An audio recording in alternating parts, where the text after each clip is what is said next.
Bienvenue à Planète Terre, ici Jean-François Lisée. Cette semaine, une émission entièrement consacrée au phénomène Kony 2012. Vous le savez sans doute, depuis quelques jours, 80 millions de personnes ont écouté une vidéo, en tout ou en partie, une vidéo qui essaie de mobiliser l'opinion internationale pour la capture de Joseph Kony, qui est le leader de la Lord's Resistance Army. C'est un groupe au nord de l'Ouganda, en Centrafrique, au Congo et au Sud-Soudan, qui a la particularité d'utiliser des enfants soldats.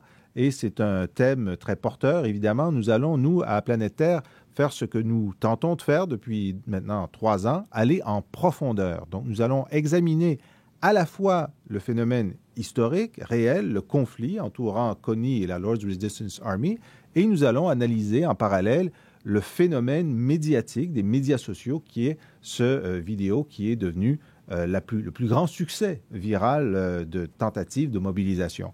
Alors, nous avons 2 invités. Nous allons les recevoir tout de suite et nous commençons à essayer de comprendre ce phénomène.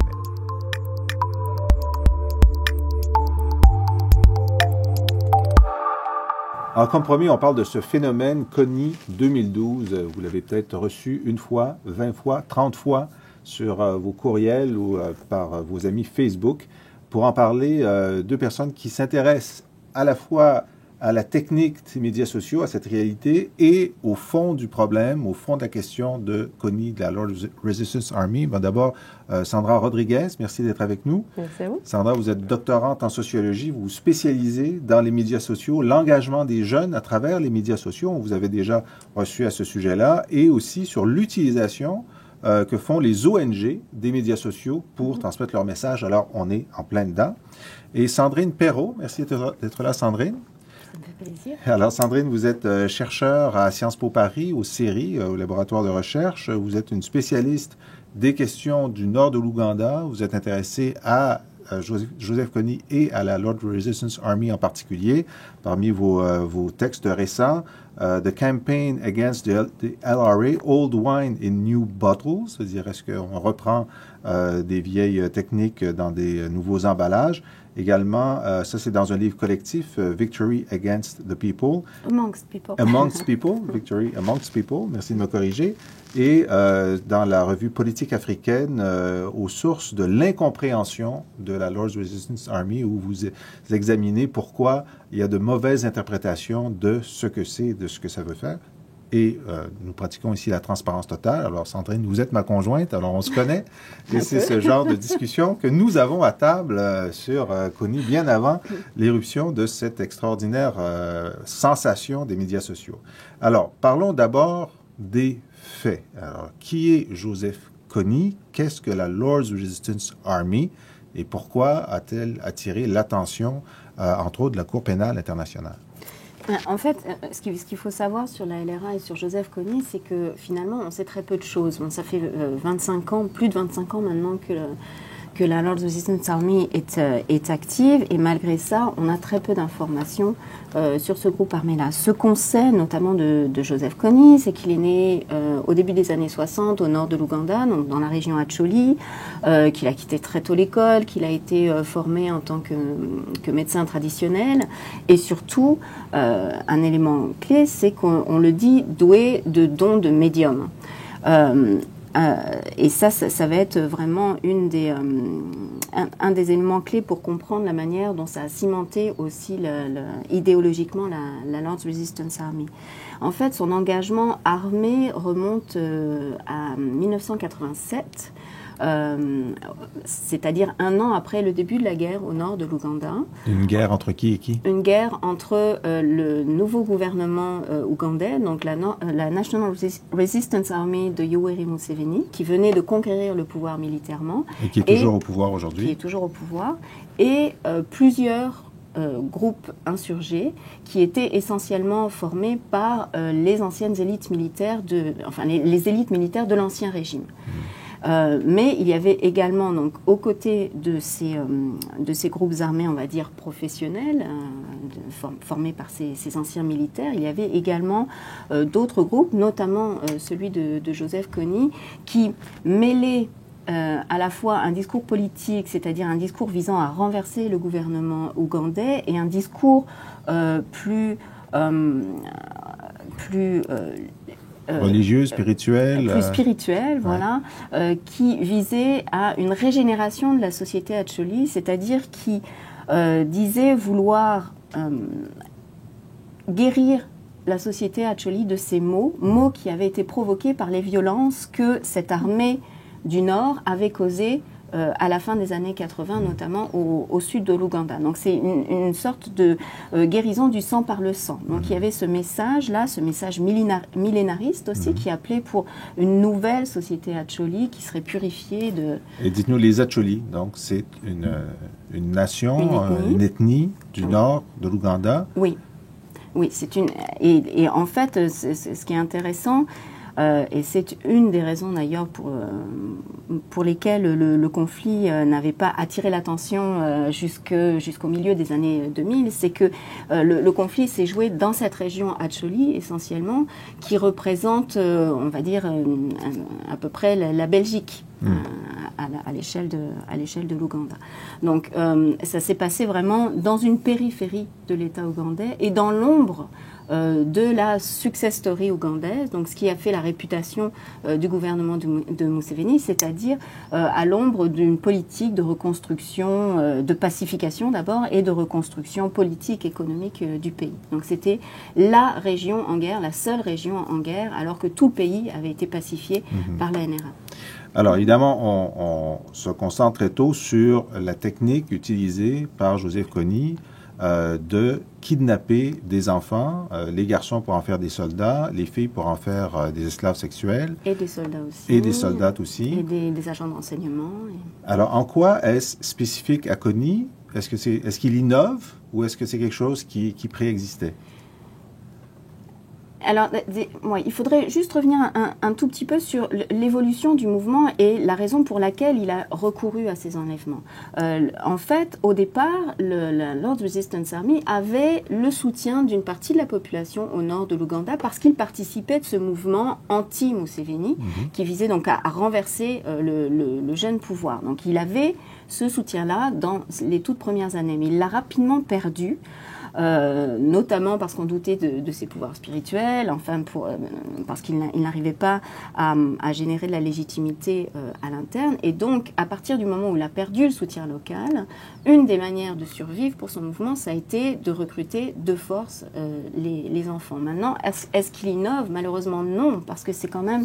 Et là, il faut complètement banaliser la LRA, je veux dire, les groupes armés de la région, que ce soit au Congo, au Sud-Soudan...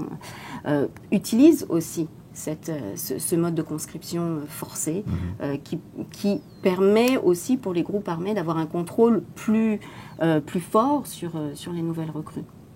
Alors, est-ce que parce qu'on voit aussi au Libéria, ça a été utilisé un peu partout en Afrique, le fameux film Blood Diamond le montre de façon assez juste. Pourquoi, donc, le singulariser? Est-ce que c'est le nombre d'enfants kidnappés? Est-ce que c'est le traitement qu'il leur fait? Est-ce qu'il y a une raison de le singulariser? Vous voulez dire à travers cette vidéo particulièrement? Non, mais si, par exemple, que la Cour pénale internationale décide de le mettre en accusation, lui, alors que c'est une pratique qui existe dans d'autres groupes armés.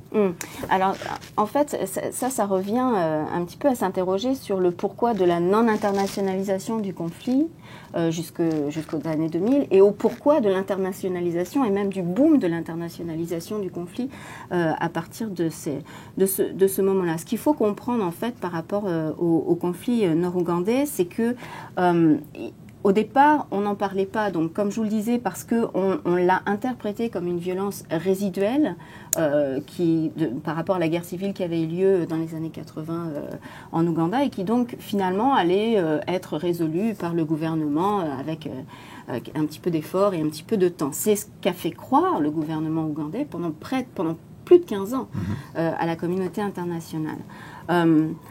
Dans le même temps, c'est aussi un conflit très particulier parce que c'est un conflit cyclique avec des pics de violence, avec des enlèvements, avec des crimes de masse, parfois dans le conflit, mais aussi avec des forts moments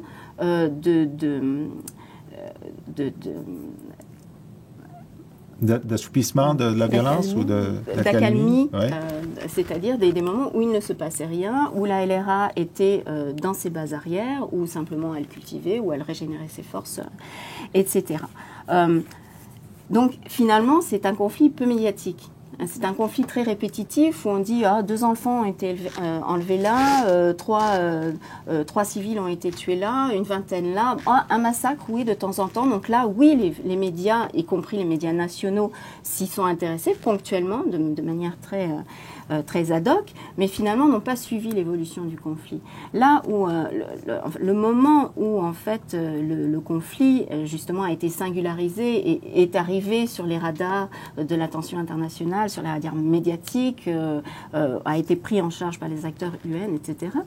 C'est vraiment lié à la perte de crédibilité et de légitimité du gouvernement Museveni auprès de certains bailleurs. C'est lié à l'arrivée aussi de nouveaux bailleurs, notamment les bailleurs du nord de l'Europe, qui étaient un petit peu plus demandants sur les résultats en termes de pacification du nord. Et les bailleurs, vous parlez de gouvernement, d'ONG Alors là, on parle de bailleurs de fonds, donc Banque mondiale essentiellement, mais aussi de gouvernement, de diplomatie, qui étaient plus ou moins actifs par rapport au conflit du nord de l'Ouganda, qui ont cru pendant longtemps que l'armée parviendrait à mettre un terme à ce conflit et qui, à partir des années 2000, après 2 guerres extérieures de l'armée ougandaise au Congo, se sont dit que bon, là, il fallait quand même finir par trouver une solution. Ils étaient en cela motivés aussi par toutes les initiatives qui étaient prises au nord de l'Ouganda par la société civile pour mobiliser l'attention internationale autour de ce conflit. Parce que là, on est dans la phase où la société civile Acholi, au nord de l'Ouganda, considère que Kony et sa Lord Resistance Army sont des adversaires, des gens qui sont parasitaires sur la région et qui enlèvent leurs enfants. Oui, absolument. Et ils réclament une intervention. Ils réclament une intervention par rapport aux violences de la LRA, mais aussi par rapport aux violences de l'armée ougandaise et par rapport aux exactions de l'armée ougandaise sur les civils au nord de l'Ouganda. Et ça, c'est justement un des aspects qui est assez occulté sur la vidéo qui est actuellement sur... On va y venir. Alors, les exactions, de quel ordre sont-elles? Les exactions de l'armée. Oui. Écoutez, d'abord, l'armée ougandaise a mené une politique contre-insurrectionnelle très violente et très brutale envers les civils, sous le prétexte que dans les schémas d'interprétation de l'armée ougandaise et des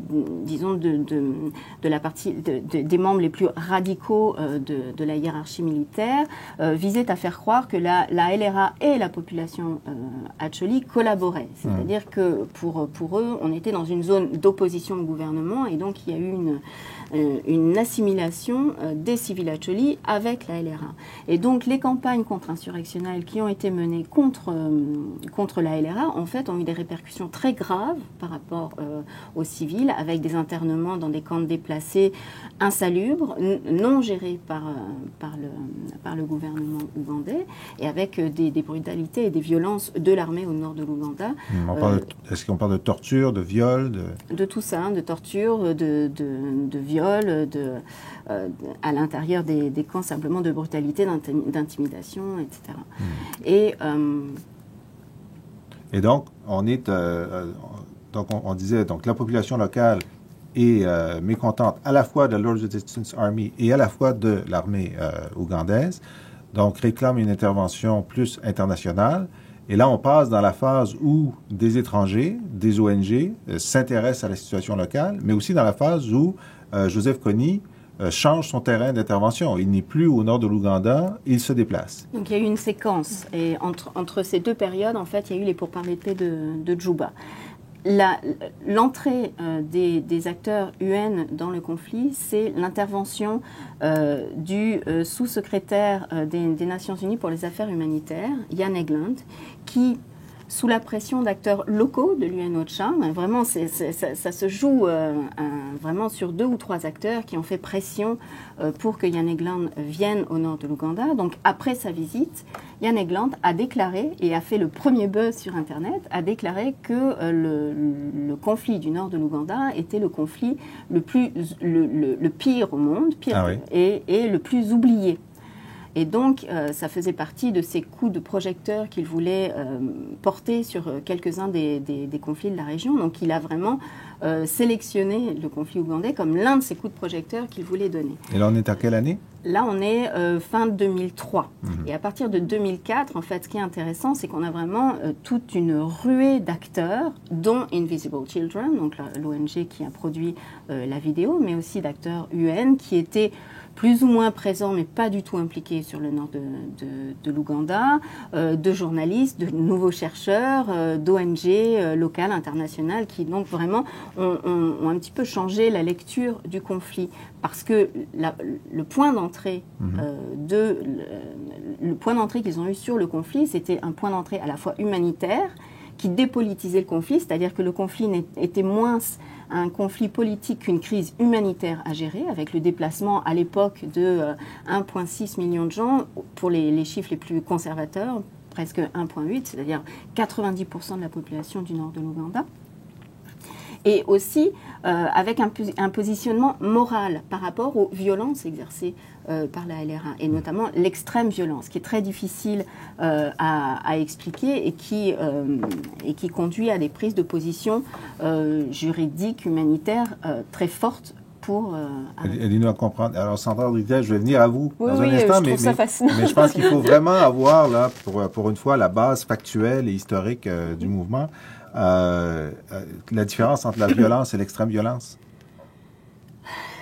L'extrême violence, c'est justement, ça recourt à des catégories morales. C'est-à-dire que là, on s'en prend à des enfants, on les refait tuer leur famille, on a des violences gratuites par rapport aux civils. Alors bon, la gratuité des violences de la LRA, justement, certains chercheurs ont fait des enquêtes, moi y compris, sur la raison des violences, comment Kony choisit ses cibles, etc. En fait, il y avait aussi toute une politique de représailles contre les gens qui parlaient, etc. Donc, on n'est pas dans une... On n'est pas non plus dans une violence pathologique, comme c'est dit souvent. Il y a aussi toute une légitimation interne de l'usage de la violence. Mais voilà, on s'en prend à des catégories qui sont moralement inacceptables pour...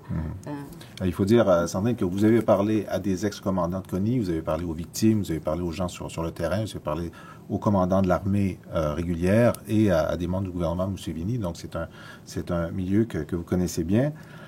À partir, mais une des questions, bon, il y a eu ces négociations, tentatives de négociation, on ne va pas entrer dans ce détail, mais une des grandes questions qui est posée par vous, entre autres, c'est, mais qu'est-ce qu'ils veulent, la Lord's Resistance Army?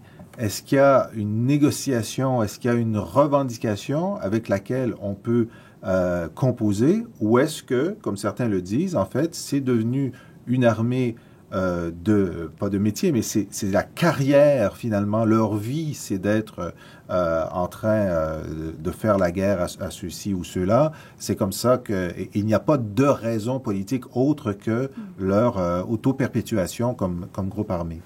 Mais là encore, c'est une question difficile parce qu'on n'a pas de contact avec, personne n'a de contact avec, ou très peu en tout cas, avec le leadership militaire actif de la LRA. Donc, la légitimation de leur lutte vient essentiellement des gens qui quittent la LRA. Ça, c'est un premier point quand même à mettre en avant. Le deuxième, c'est qu'il y a une évolution sur ces 25 ans de régime, justement, de cette légitimation. Dans le sens où, comme vous le disiez, la LRA maintenant n'est plus au nord de l'Ouganda. Après les négociations de paix qui ont lieu à Djouba de 2004 à 2006, le groupe est parti, s'est dirigé vers le Congo, s'est réfugié d'abord au Congo et ensuite jusqu'en Centrafrique. Donc a vraiment choisi un terrain régional, un terrain d'expansion régionale qui rend la lutte beaucoup plus difficile, mais qui rend aussi sa légitimation par rapport à la lutte qu'elle mène difficile. C'est-à-dire que là, d'abord, les recrues ne sont plus les mêmes. On ne recrute plus, même de force, les Nord-Ougandais, mais on recrute des Centrafricains, des Congolais, etc. Alors comment légitimer la lutte? Est-ce qu'il y a encore ce message politique, cette volonté de renverser le gouvernement ougandais? Oui.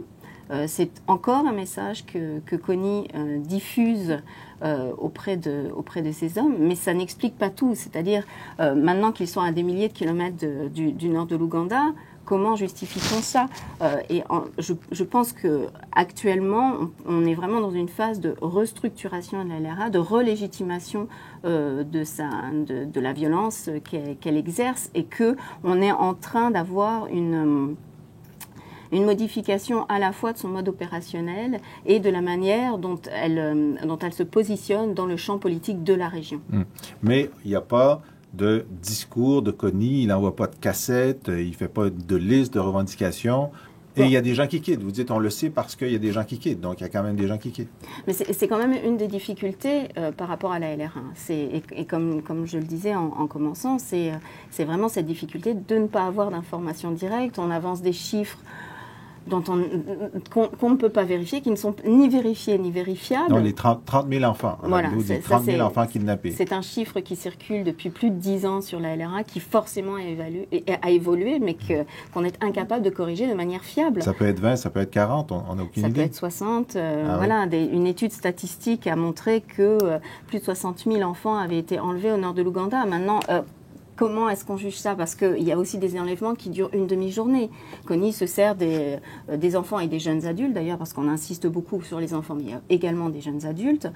Ça fait partie aussi de tout ce mythe autour de Kony. Donc, parfois, certains sont enlevés simplement pour porter les choses qu'on pille et puis sont relâchés immédiatement. Alors, est-ce qu'on parle d'enlèvement, etc. Donc, en tout cas, ça relève vraiment de toute la complexité à travailler sur un conflit, disons, de basse intensité, avec sur des terrains extrêmement difficiles où l'information est très difficile à relayer. Et c'est encore plus difficile maintenant que la LRA est sur une zone trifrontalière, donc à cheval sur le sud du Soudan, le nord de la RDC et le sud-est de la RCA, où la présence étatique dans ces régions est très maigre, très faible, où les moyens de communication sont complètement dérisoires. Alors Kony, lui, sa stratégie n'est effectivement pas de communiquer.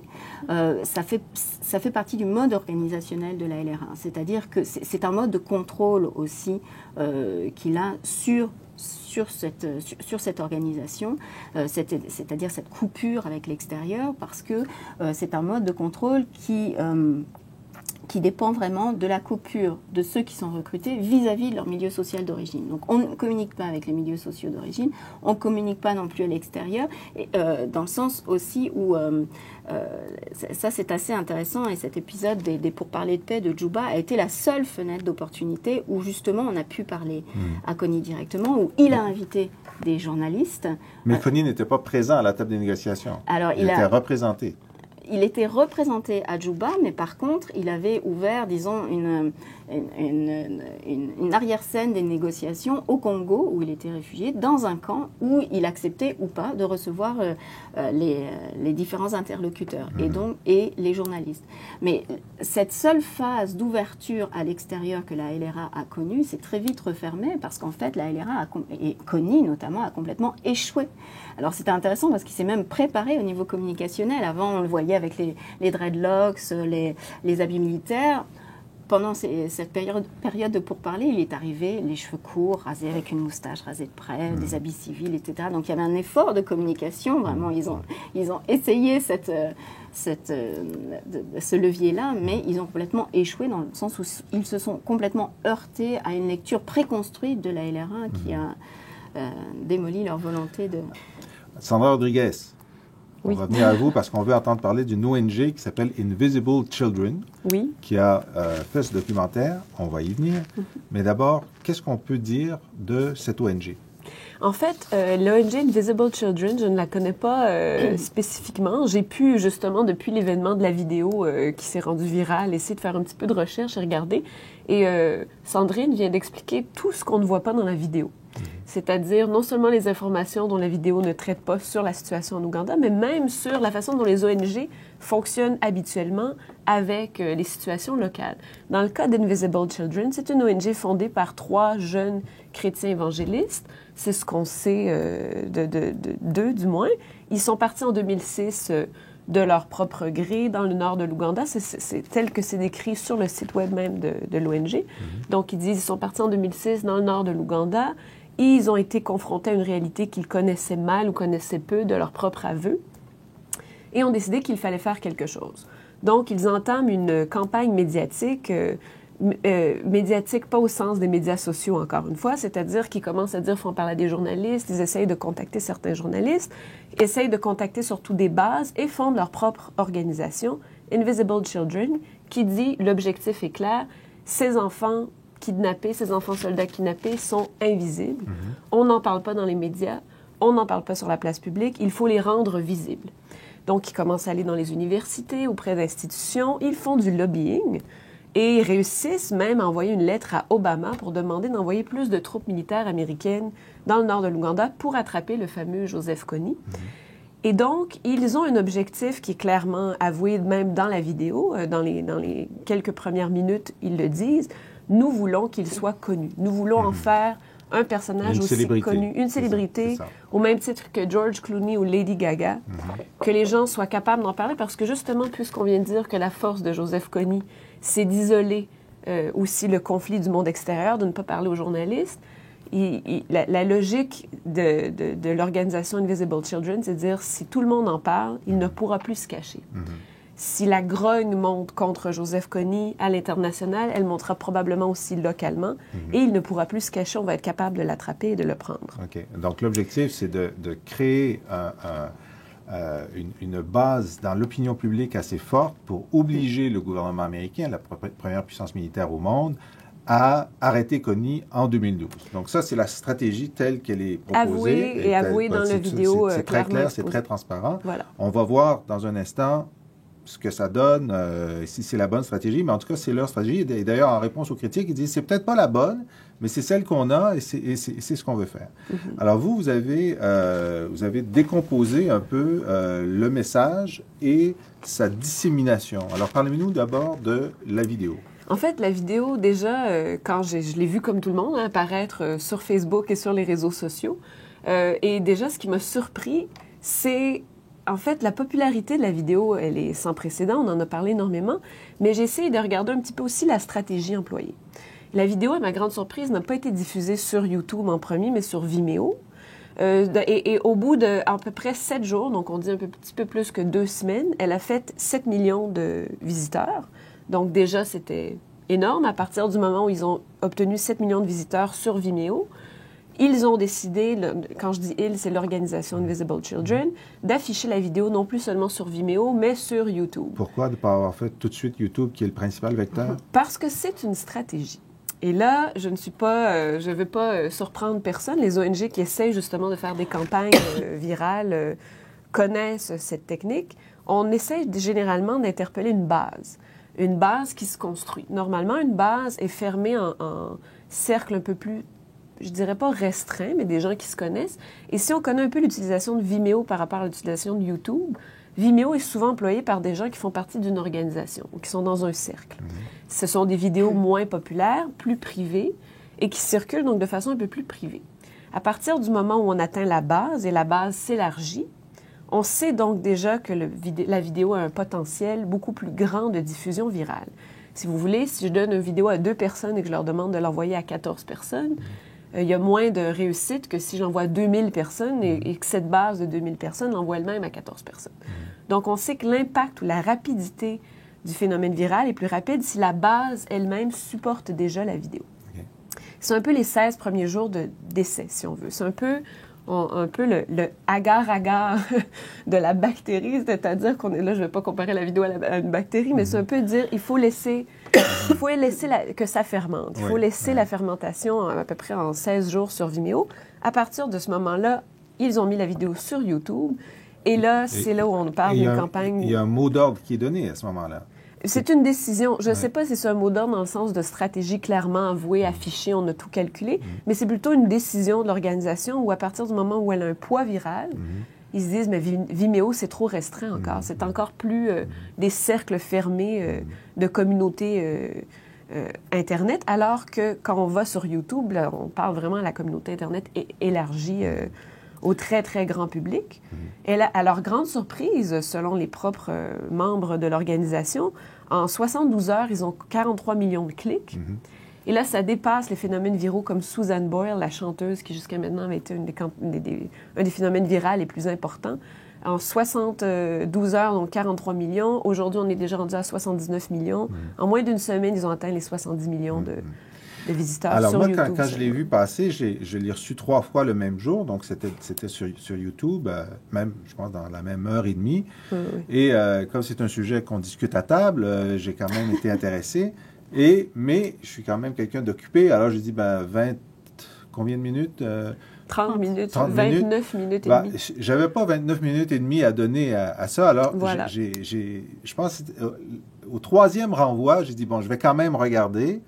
Et là, je l'ai écouté au complet. Alors, vous allez m'expliquer pourquoi moi et 70 millions de personnes l'ont écouté au complet?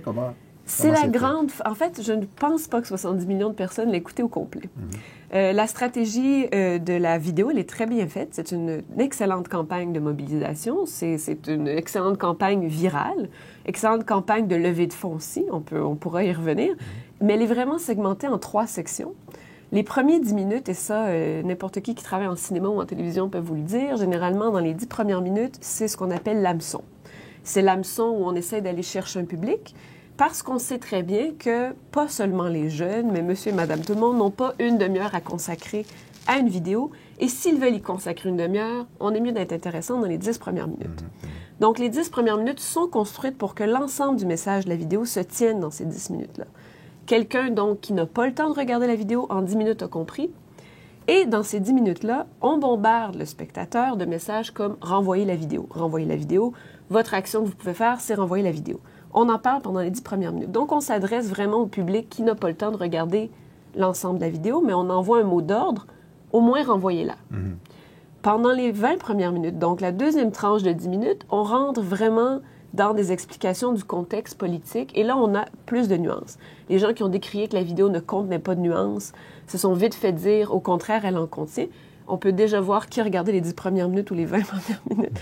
Dans les prochaines 10 minutes, on parle en effet du fait que Kony s'est déplacé, qu'il n'est plus en Ouganda, qu'il a été ciblé ennemi criminel de guerre numéro 1 au niveau international. Donc, on donne un peu plus... le premier chronologiquement et pas le premier à parole d'importance. Exactement. Donc ça, c'est intéressant aussi. Mais on essaye de mettre l'emphase sur les situations, les explications politiques, qu'est-ce qu'il fait exactement, les enfants soldats, tous les faits qui peuvent être un peu plus prenants.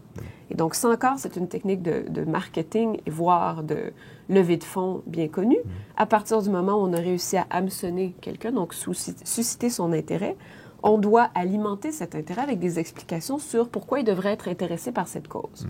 Et pour la personne qui serait vraiment intéressée par la cause, les 10 dernières minutes nous disent « Nous avons une date, voici ce qu'il faut faire, vous avez 2 façons d'agir, donner de l'argent ou contribuer à la campagne virale en diffusant l'information. Vous pouvez même recevoir un kit à la maison, on nous montre comment fonctionne le kit. On peut même afficher des affiches. Donc, on nous dit participer, donner ou diffuser. Relayer. Et combien de sous ils ont ramassé? En 48 heures, 5 millions de dollars US, ce qui n'est pas peu. Ce qui n'en fait pas la plus grande campagne en termes d'argent recueilli, mais oui, en termes de temps que ça a pris pour le recueillir. Donc, c'est une excellente campagne de levée de fonds. Maintenant, vous avez décomposé en 3 fois 10 minutes, mais hors antenne, vous nous parliez de la première minute. En fait, c'est ça.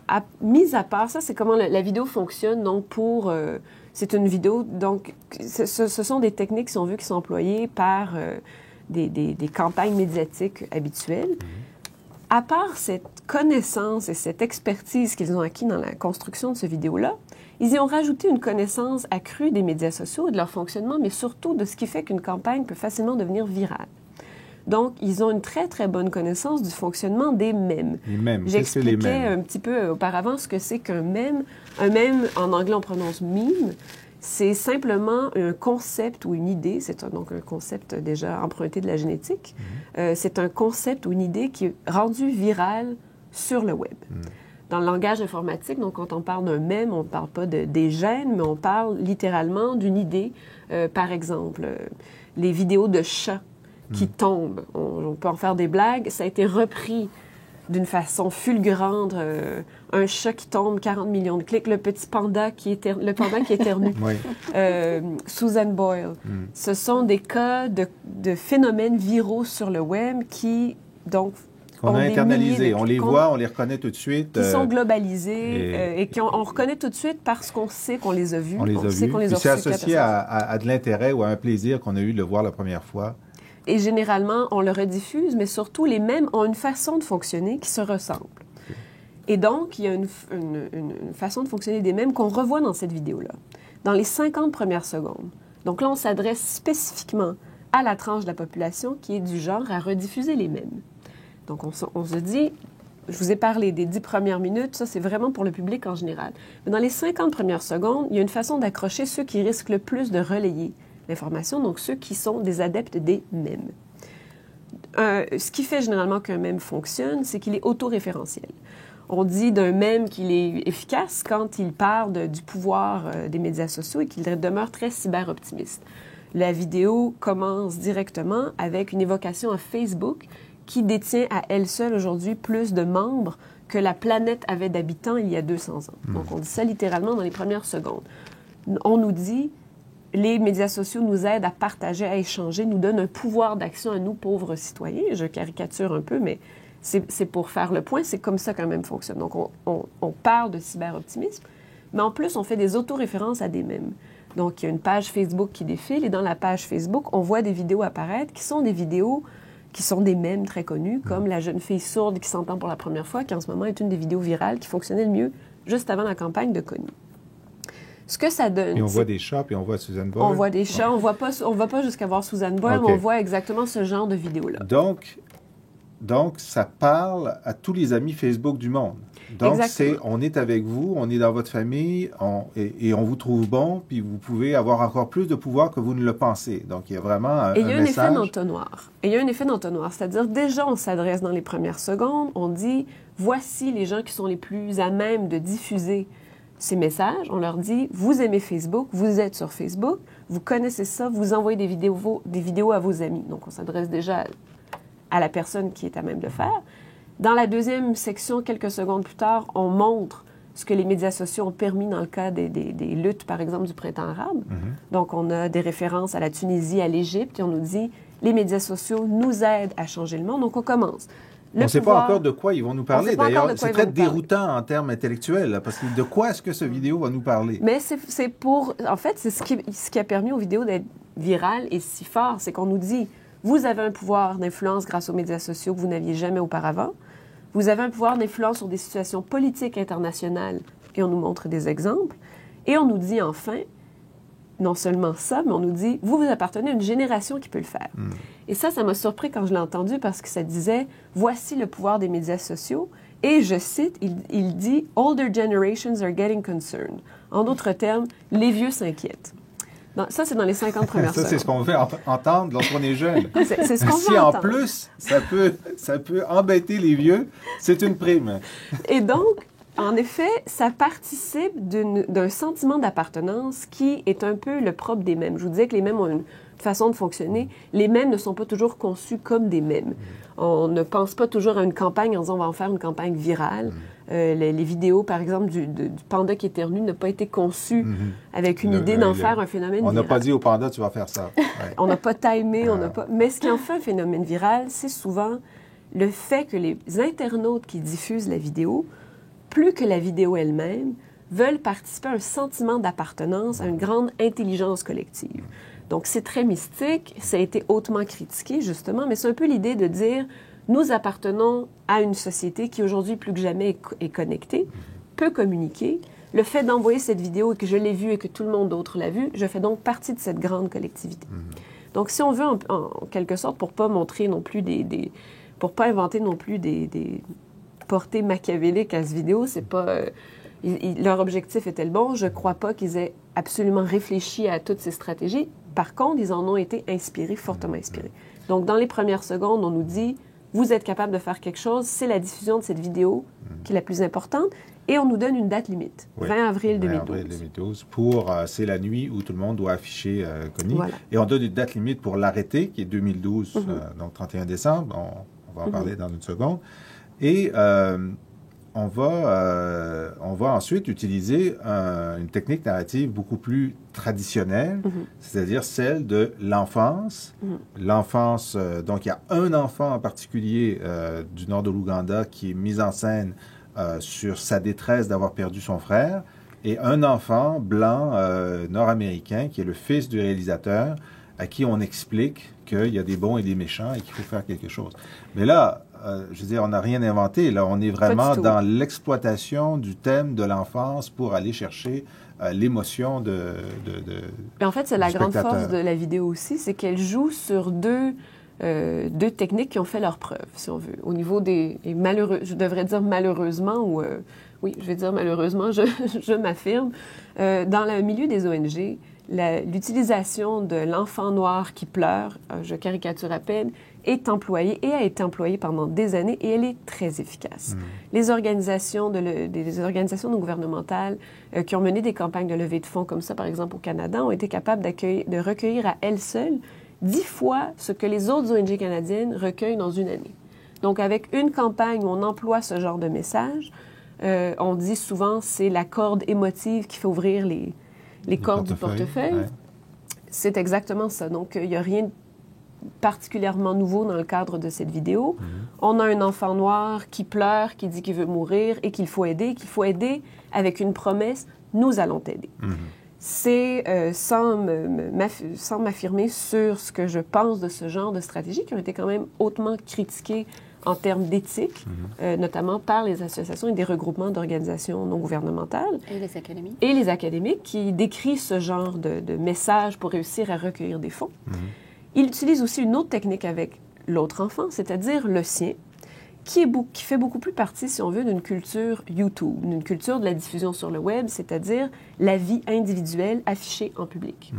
On peut penser ici aux exemples de la télé-réalité, mais on peut aussi penser à tous les exemples de diffusion de vidéos sur YouTube où on filme son enfant qui, justement, est en train de s'amuser, fait des choses intéressantes. Ça, ouais. Non seulement on nous les montre dans les premiers mèmes qu'on voit, l'enfant qui dit « Si tu crois en toi-même, tu peux conduire ta bicyclette », qui est un mème qui était très populaire. Donc, des enfants qui parlent de leur propre force et de leur propre capacité.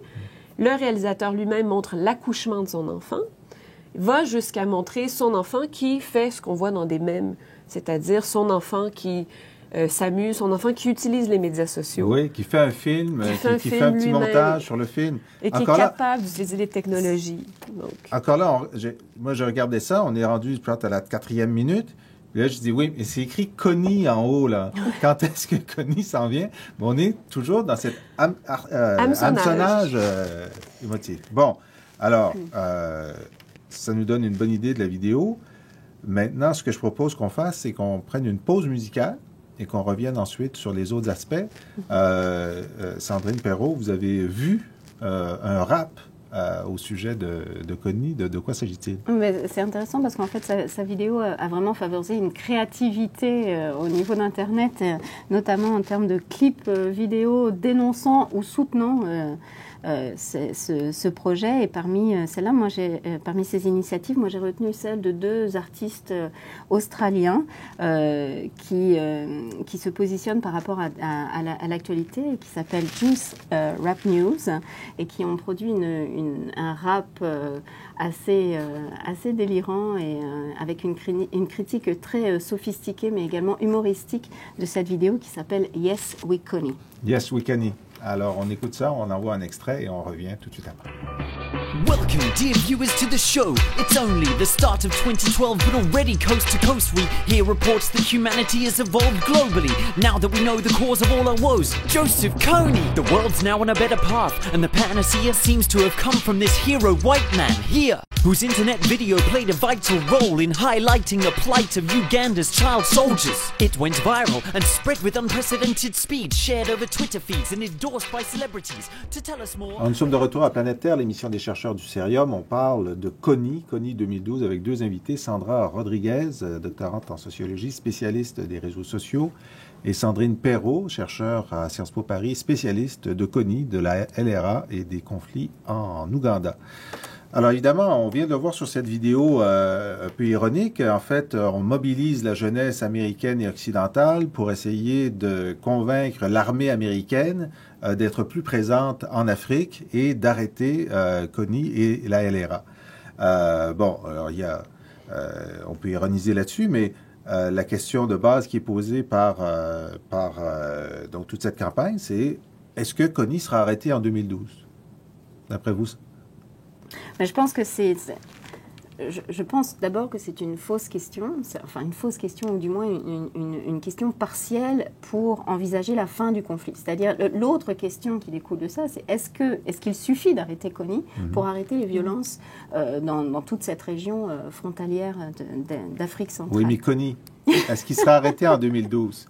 Parce que ma question, c'est pas la première fois qu'on essaie. Absolument. Et là, c'est justement une des impasses de cette vidéo, parce qu'elle ne relaie pas toutes les initiatives qui ont pu avoir lieu par rapport à ça. Alors, Kony, on essaye de l'arrêter maintenant depuis 2008 à peu près, à partir du moment où il y a eu un mandat d'arrêt de la Cour pénale internationale contre lui qui a été dévoilé en octobre 2005.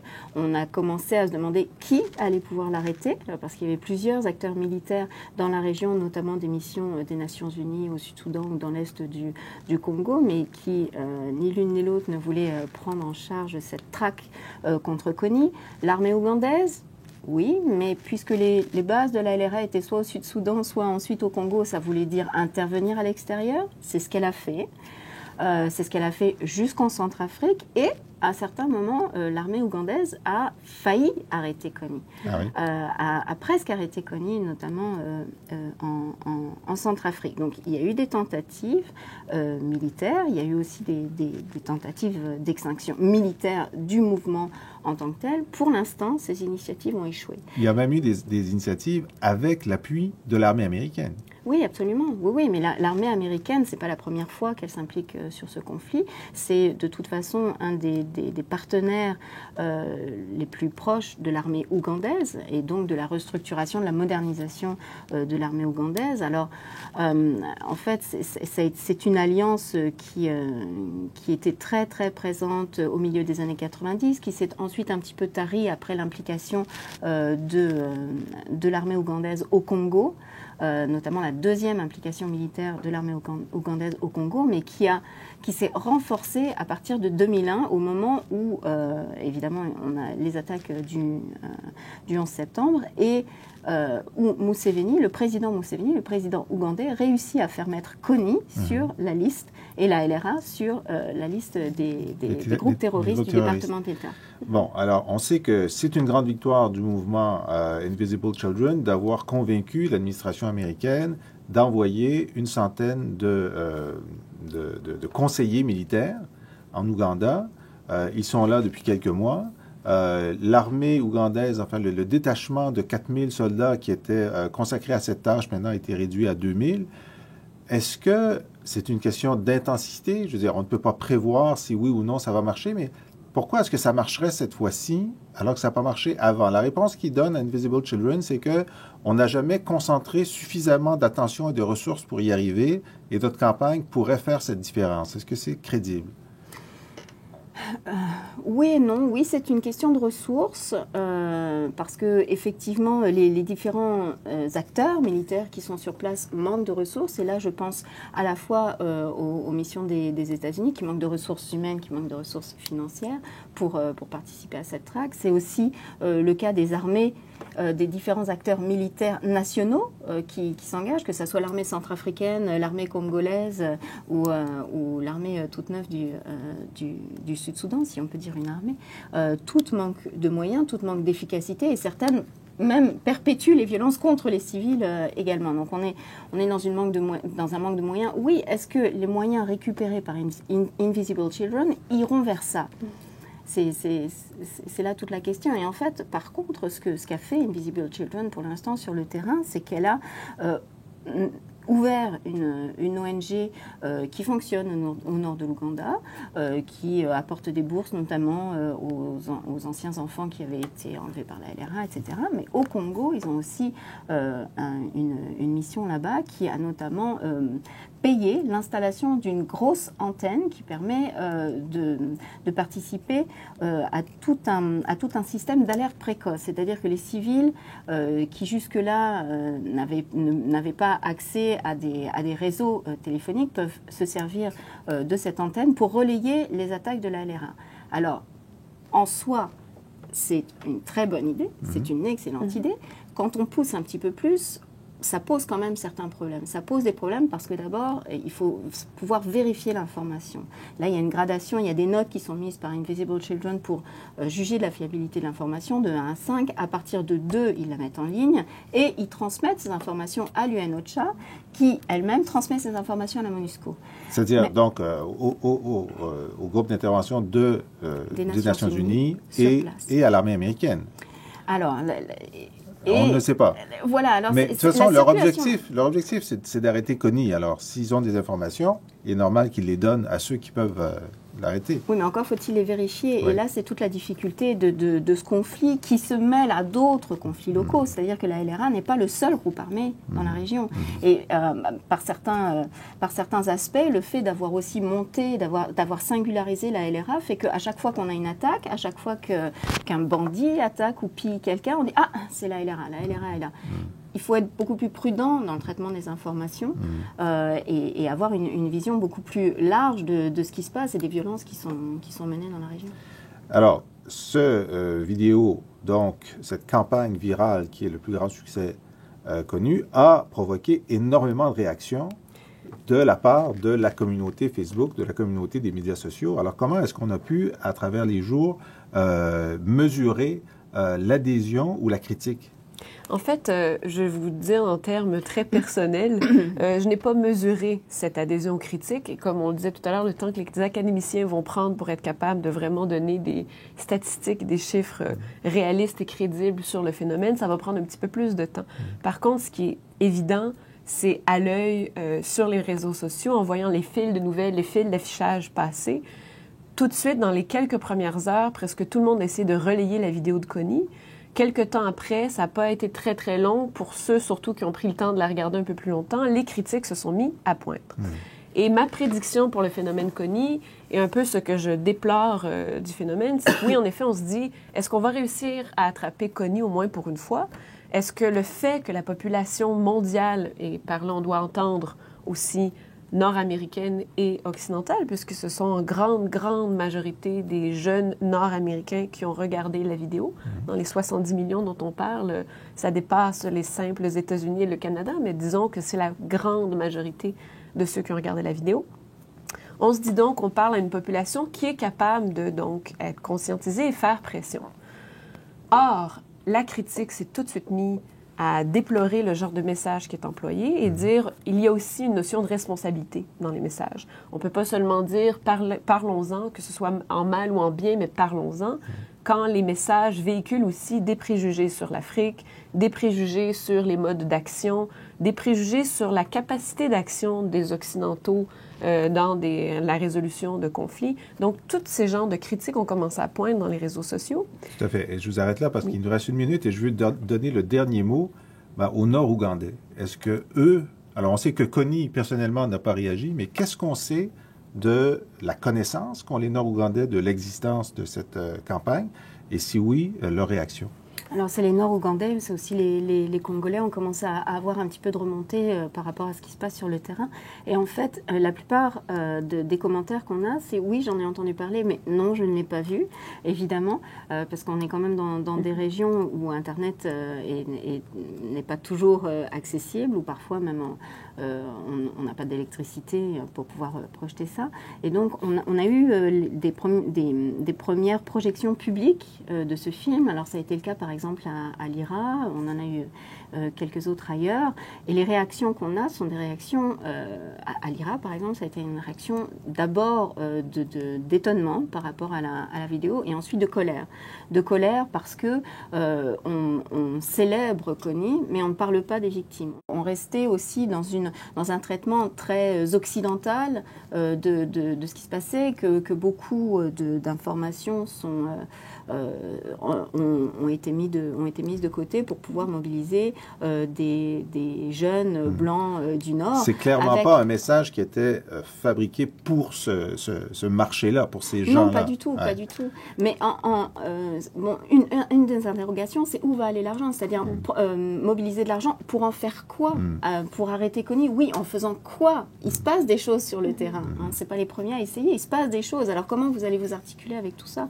Et par contre, il y a une autre réaction assez intéressante aussi qui se passe au Congo, et où là on a eu une lettre de plusieurs associations qui a loué l'initiative comme étant une des initiatives ayant permis d'attirer l'attention d'Obama et de l'administration américaine sur le conflit. Et là où, de manière très intéressante, on sent aussi tout le désespoir des civils à trouver une solution à ce conflit. Donc c'est une parmi d'autres, mais sans avoir vu la vidéo, sans comprendre les enjeux qui sont autour de ça, l'idée étant, on a des groupes armés sur le terrain qui nous pillent, qui nous violent, qui nous tuent, on a notre armée qui ne nous protège pas, on n'a rien, on n'a pas de route, on n'a pas de communication, aidez-nous, quel que soit C'était absolument fascinant. Je vous remercie toutes les deux. Sandrine Perrault de Sciences Po Paris, Sandra Rodriguez, doctorante en sociologie. Et on va se quitter avec un chant Acholi. De Geoffrey Oryema. Oui. Alors Geoffrey Oryema est l'un des chanteurs du nord de l'Ouganda qui est assez connu en Europe, et la chanson fait rapport à un village dont il est originaire et du nord de l'Ouganda. Et ça s'appelle Anaha. Anaha. Alors grâce à vous, on écoute Anaha.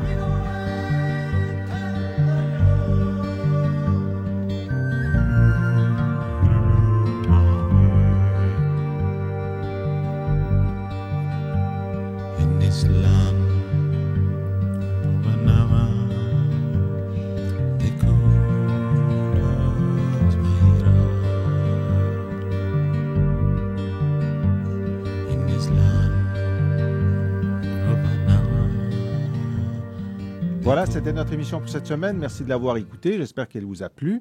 Si vous voulez la revoir ou voir d'autres émissions de la série, elles sont toutes disponibles en ligne sur le site serium.ca.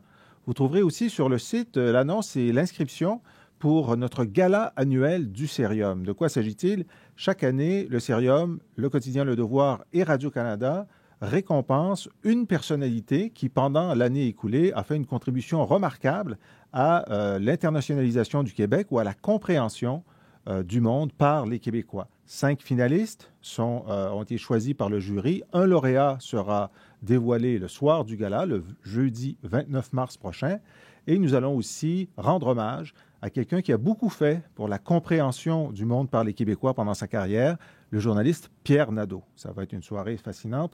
J'espère que vous y serez en grand nombre, donc le jeudi 29 mars.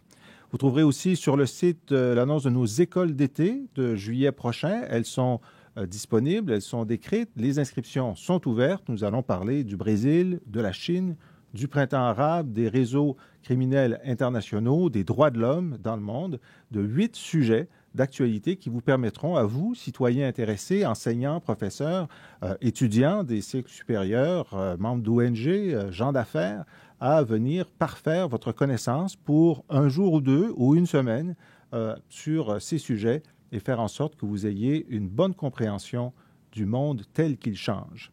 Je termine en remerciant l'équipe technique de l'émission, Luc Laflamme et Ognan Koueriev, et je vous donne rendez-vous À la semaine prochaine.